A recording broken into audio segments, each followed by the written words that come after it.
everyone. We are from HI6027 under Dr. Ruth, and we are going to present today our case studies regarding business and corporations law. Okay.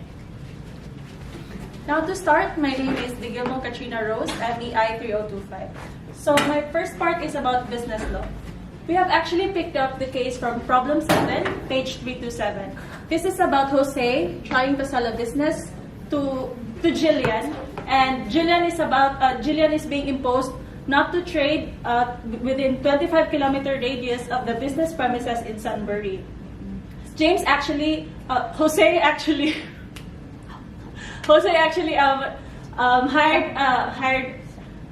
hired a local business sales agent and introduced him to Jillian. Now, the issue in this problem is whether the restraint clause imposed by Jillian, which is for Jose not to trade in the retail of sporting goods within 25 kilometers for a period of 5 years from the shop, is valid or not. So, applying our learnings from the class, we have found out 3 rules applicable to this problem. First is that all contracts in restraint of trade are considered void unless proved that the restraint is reasonable under the circumstances. Void meaning inexistent from the start. There are 3 reasonable elements in the examination of the restraint passed, including the nature and location of the business, the period of time involved, and the objectives and goals of the business activities.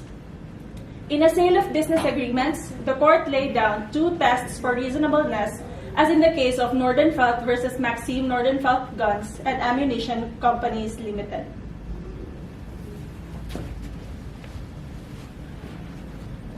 Hi, my name is James and Long, and today I will come to the solution for this, analyzing the case in order to speculate whether the contract indicates the restraint or trade clause. The clause will consider 3 main factors. The first is the length of the term is 5 years. In total, could be unreasonable period for the term to be restricted to start doing the business in whole Australia. And the second is the geographic area, 25 kilometer radius of the business premise in Sunbury. And the third is the objective and goals of the business activities supporting goods companies. So to possibly protect the buyers, the restriction of trade clause draft must have a cascading clause. And so for instance, we have like 3 years from complement, 2 years from complement, and 1 year from complements. So from the above cited rules, and after applying them to the factors scenarios, the court might find the geographic scope of 25 kilometer radius imposed against yours as valid. However, the court might impose a lesser time restriction, like less than 5 years, is deemed unreasonable under the circumstance. So I finished my speech now, and next my friend will start with it. Hi, my name is May. I'm going to introduce part of construction law in part B. This is in chapter 8. That's the case for the problem. Then, if there's 3 issues raising this case, I'm going to talk about the part of issue 1 and part of and the issue 2. Then the first issue is to classify the company's classification. Then within this case, the company should register as proprietary company within the with the ASIC under the Corporation Act of 2001. There are often small companies such as family companies. In this case, the company consists with family members. Then there are 7 types of company business structure. There's 4 most common: solo trade, partnership, and trust and company. Within this case, it's the proprietary companies. Thanks. Hi, my name is Chen Xi. I'm going to answer the question of how to do company categories.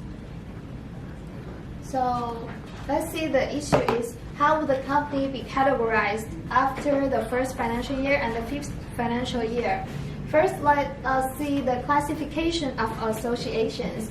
To distinguish a small proprietary company from a big one, we have to look from 3 aspects. The first is annual gross operating revenue, and then is gross asset and the number of employees.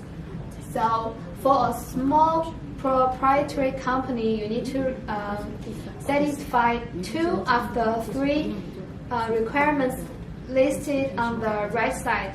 So the company figure is that it will reach gross assets of at least 5 million and have estimated gross revenue of 10 million, and it will employ 20 full-time people. So all the 3 figures satisfy the small proprietary company requirements.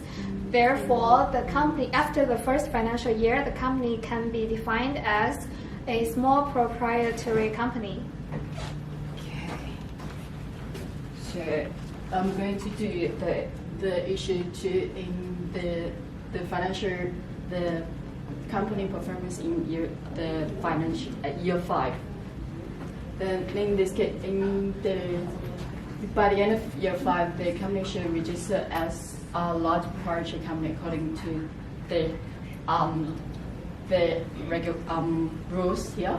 Then the rules here is like any company like more than 25 million gross operating revenue and more than 12.5 million gross asset will be considered as a large proprietary company. But in this case, the company has the gross asset have increased to 13 million and is have the gross revenue of 26 million, which is satisfied the large proprietary company requirement. So to conclude that the difference between the small and large, the small have like less disclosure in report requirement than compared to the large company. In the large proprietary company, they have very different in report and accounting and auditing application than the small companies. Hello, my name is Mei Chen. Okay, the next issue we are talking about is whether the NZ Coffee is eligible to register as the company name. So the employee can check their company name, their preferred company name through Australian Securities and Investment Commission, ASIC, under the check name availability. So the NZ word is stand for Australian and New Zealand Army Corps. So this word is protected under the protection of Word NZ Act 1920. There are several rules and regulations under this act. And we can get the consent and approval for the NZ words through the Department of Veterans Affairs. To conclude, the application will be declined because there is no intention to fundraise for an ex-service organization or charity with the use of the word NZ. Thank you.